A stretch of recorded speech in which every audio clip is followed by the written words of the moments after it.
گھریلو چیزیں قسطوں پر لینا جائز ہے، یہ سود کے زمرے میں آئے گا۔ کوئی بھی چیز اگر اس میں کوئی انٹرنل یا ایکسٹرنل کوئی اس طرح کی چیزیں نہیں رکھی جاتی، کوئی بھی چیز قسط پر لی جا سکتی ہے، جیسا کہ علماء نے بیان کیا۔ لیکن اگر اس میں پینلٹی ڈالتے ہیں کہ وقت پہ پیسے نہیں دے سکے، مسلمان کی مجبوری تھی، تو ایسی شکل میں وہ قسطوں سے نکل کے سود کے زمرے میں چلا جائے گا۔ ٹی وی اگر گھر کوشش کے باوجود گھر سے نہ نکال سکے تو اس سے اولاد کو کیسے بچائیں؟ چاہے اولاد تھوڑی دیر ہی دیکھے، اس کا بھی اثر ہوتا ہے۔ اس صورت میں عورت کو کیا کرنا چاہیے؟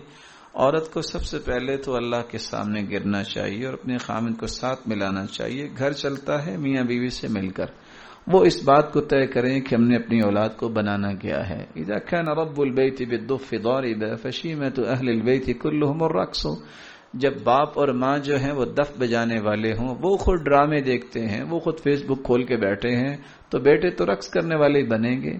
اس لیے اولادوں کو ذبح کرنے سے پہلے اپنے آپ کو بچائیں، اولادیں خود بخود ٹھیک ہوں گی۔ دیکھتے ہیں جو اولادیں ان کے دل پہ وہی اثرات جاتے ہیں۔